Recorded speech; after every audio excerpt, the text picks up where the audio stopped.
السلام علیکم دوستو حماس نے روس کا دورہ کر لیا ہے اور اسرائیل کے خلاف محاذرائی شروع کر دیا ہے، جس کے بعد اسرائیل بکلاٹ کا شکار ہو گیا ہے۔ ایران نے بھی اسرائیل کو وارننگ جاری کر دی ہے۔ اسرائیل کے لیے جاسوسی کرنے والے 8 نیوی افسران بھی پکڑے جا چکے ہیں۔ بھارتی اتحاد پسندی ہر کام میں ٹانگ اڑانا پوری دنیا کے سامنے آ چکا ہے۔ دوسری جانب اسرائیل نے چھاپے مارنا شروع کیے ہوئے ہیں اور حماس نے راکٹوں کے ٹرکس بھی منگوا لیے ہیں۔ روس اور چین نے اسلحہ دینے کی یقین دہانی کرائی ہے۔ غزہ کی تازہ تصویریں بھی سامنے آ چکی ہیں۔ حماس نے روس کا دورہ کیا۔ حماس کے دورہ روس پر اسرائیل بکلاٹ کا شکار ہے۔ حماس کا وفد دورہ روس کے لیے ماسکو میں موجود ہے، جس میں حماس کے سینئر رکن بھی شامل ہیں۔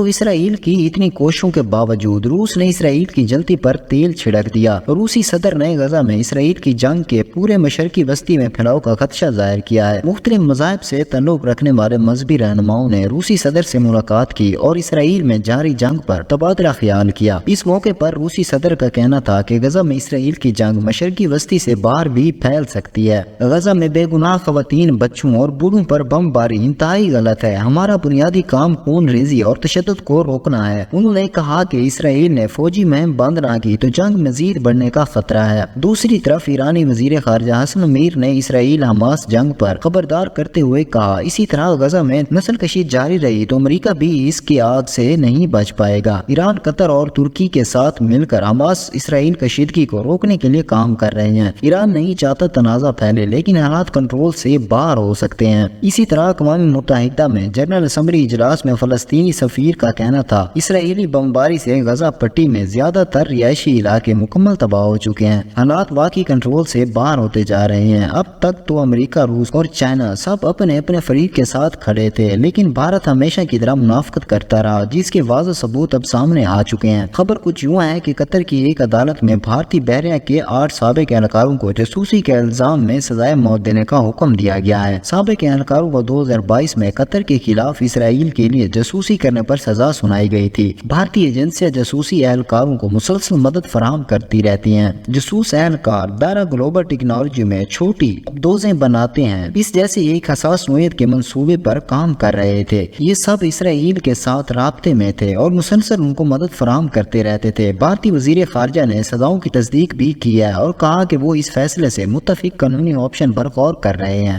بھارت کے جاسوسوں کے نیٹ ورکس کے حوالے سے دنیا بھر میں ایک عرصے سے تشویش پائی جاتی ہے۔ پاکستان میں دہشت گرد پھیلانے پر ہندوستانی حاضر سروس نیول افیسر کلبھوشن یادیو کو 2016 میں رنگے ہاتھوں گرفتار کیا گیا تھا۔ انڈیا کا پہلے ہی دنیا کے سامنے اصل چہرہ اشکار ہو چکا ہے۔ کینیڈا، برطانیہ اور دیگر ممالک میں انڈین خفیہ ایجنسیز کے کرائے کے قاتل اور سکھ لیڈر کو قتل کرنے میں ملوث پائے گئے ہیں۔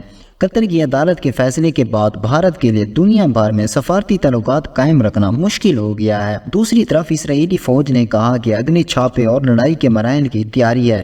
اس زمینی کارروائی کے علاوہ اسرائیلی فوج نے گزشتہ 24 گھنٹوں میں حماس کے اہداف پر 250 فضائی حملے کیے ہیں، جبکہ اقوام متحدہ کا کہنا ہے کہ اس وقت غزہ میں کوئی مقام بھی محفوظ نہیں ہے۔ وزارت صحت نے کہا کہ 7 اکتوبر سے اب تک ہلاکتوں کی تعداد قریب 6500 تک جا پہنچی ہے۔ ادھر اسرائیل میں حماس کے حملوں میں 1400 سے زائد افراد ہلاک ہوئے ہیں اور غزہ میں 200 سے زائد لوگوں کو یرغمال بنایا گیا ہے۔ اسرائیلی فوج کی جانب سے جاری کردہ تصویر میں دیکھا جا سکتا ہے کہ تصویر میں یہ ظاہر نہیں ہوتا۔ اسرائیل نے کہا کہ زمینی آپریشن کی تیاریاں کی جا رہی ہیں اور اس سے قبل یہ ایک ابتدائی حملہ تھا۔ اسے اسرائیلی عوام کو بھی پیغام دیا گیا کہ جلد کچھ ہونے والا ہے، لیکن اسرائیلی صدر کے لیے خود بھی جنگی حالات میں ملک کی قیادت کرنا دباؤ سے بھرپور سرگرمیاں بن رہی ہیں اور اسرائیل کی جانب سے بدھ کی رات کیے گئے حملے کی ویڈیو میں دیکھا جا سکتا ہے کہ اسرائیلی فوج گاڑیاں ریتلے سرحدی علاقے میں پیش قدمی کر رہی ہیں۔ فوج کی جانب سے جاری بیان میں کہا گیا کہ غزہ میں داخلہ اگلی جنگ کے لیے اگلے مرحلے کی تیاری کے سلسلے میں تھا۔ اسرائیل نے مقامی طور پر زمین سے غزہ میں داخل ہونے کی کارروائی اتوار سے شروع کی ہے۔